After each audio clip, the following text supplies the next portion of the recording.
Hey everyone, how's it going? It's Matt here. Today I wanted to discuss send-it levels and some accessories.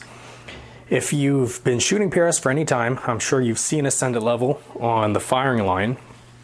But for those of you who are not aware, send-it levels are just an electronic level. This guy right here. And they're made by LRA, Long Range Arms, which was recently acquired by MDT, or it's been a few years now.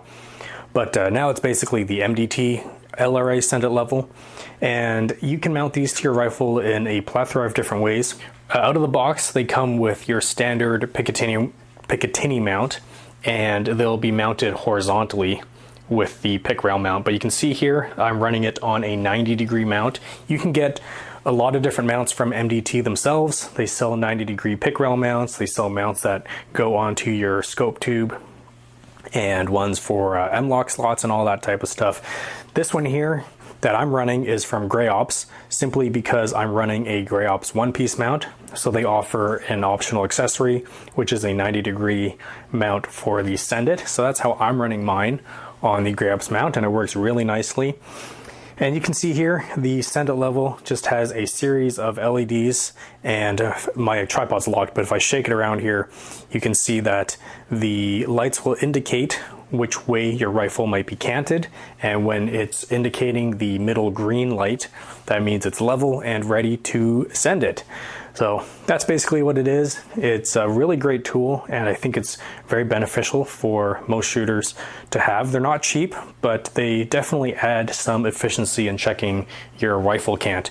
Because it's a light on the side of your rifle, it's a little bit easier to see visually than having to reference a bubble level like one I have up here, because you can see it more with your peripheral vision and make a call of whether or not your rifle is squared up and ready to take a shot with. So some tips on the send-it level, I would say definitely choose a sensitivity level that works for you, because out of the box they're actually set quite sensitive and you can change that. So I believe I have all of these send-it levels on our PRS guns to be the second lowest sensitivity. I just find if it's any higher than that, they flicker a little bit too much, and when you're trying to concentrate on your sight picture, it can be distracting when all the lights are doing like a little disco dance. So I like to have mine on green a little bit more, with a little bit more leeway. So I have mine set again to the second lowest sensitivity. And my other suggestion would be to run the calibration through the send-it level once you have it all mounted up. I know a lot of guys get it out of the box, they slap it on the pick rail, and they just go to a match, which is probably pretty close, but because of tolerance stacking and all that stuff, I would recommend just running the calibration on it. It only takes a few seconds and it's very easy to do. So once I mount up my send-it levels, I'll use a plumb line, make sure my reticle is all nice and plumb, and then I'll just run the calibration through this send-it level. So pretty straightforward. They work really well. I would also highly recommend having some spare batteries. If you run the send-it levels, make sure you pick up a spare set of batteries, because they do tend to die at the most inopportune times.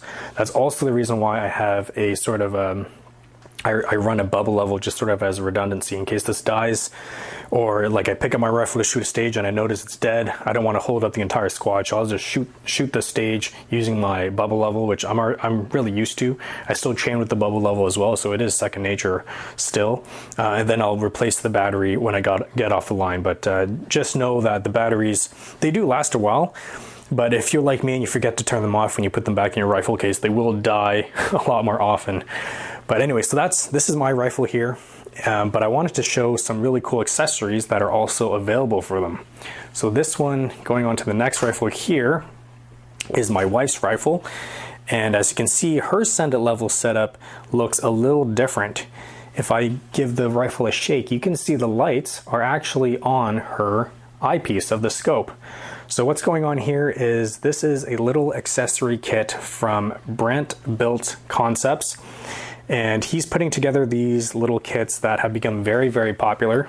But as you can see here, there's some fiber optic cables running from the send-it housing to display the lights on your scope. That's really cool. And this again is my wife's setup. She found this really beneficial for her because the lights are right under her sight picture. So when she's looking through the scope, it's a very easy place to see the send it level lights. So the kit will come with a new housing so that it can accept these fiber optic cables. It comes with a fairly generous amount of fiber optic cables, some heat shrink tube, and then this sort of 3D printed part with a little Velcro strap so that it can hold the ends of the cables to your eyepiece. And it works quite well. Again, she really likes it, and I think if it's something that you think would benefit your shooting, it is worth picking up. They're not super cheap. Here in Canada, you can get them from Go Big Tactical, these Brandt built concept kits, and they work quite well.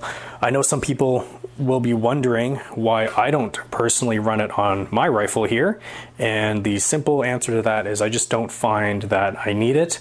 I naturally get into position and I do everything with two eyes open, or both eyes open. I don't have more than two eyes. And I'm constantly referencing things with my left eye on this side of the rifle. I'm looking at my dope card that's usually here, my levels, and my stage timer.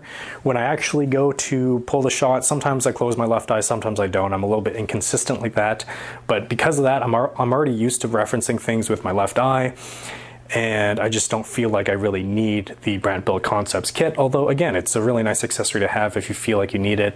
A big benefit of the kit, even if you feel like you don't need it, is for support side shooting. Depending on the course of fire, sometimes you'll find yourself shooting weak side or support side, as some call it, and to reference a level on the left side of your gun as a right-handed shooter when you're shooting with your left hand, support side can be really awkward. So that's definitely a benefit that you would get from running one of these kits. I also wanted to show this one here. This is my wife's open rifle for Rimfire PRS, and this kit is the same concept, but it's for the scopes that have a rotating eyepiece.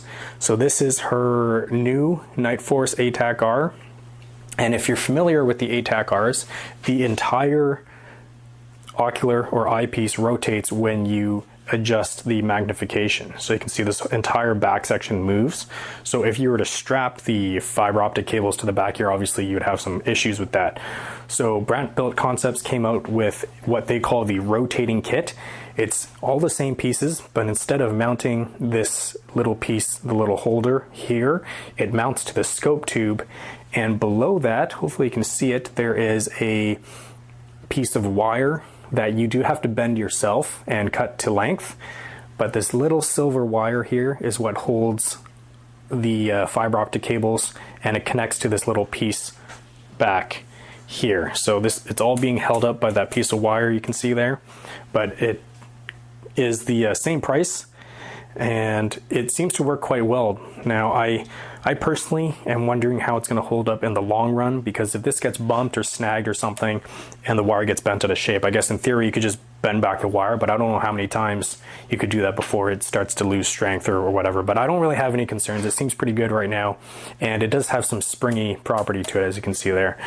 But I thought I would mention that. So this one, again, the rotating kit for something like an ATACR that has that rotating eyepiece.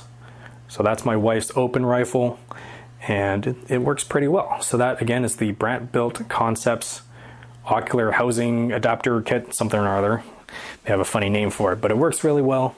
And generally, the send it level is a very good sort of tool to have on your rifle, because it's just a really nice, easy, quick indication of your rifle cant. And I've been running it, I believe, for at least 3 seasons now, at least 2. I can't remember when I got my send it level. I believe it was at the end of 2022. So I've been using it for quite some time, and I really like them. So I thought I would just do a quick video here. There aren't many other electronic levels on the market for rifles. I think the Shooters Global one just came out recently, but I did play with that really quickly on my buddy's rifle, and I just prefer the send it level because it's a little bit more of a directional indication with the LEDs, whereas the Shooters Global is just one solid color that will change. But anyway, just thought I'd do this quick video. If you have any questions, let me know, and if not, I'll see you in the next video. Take care. Cheers.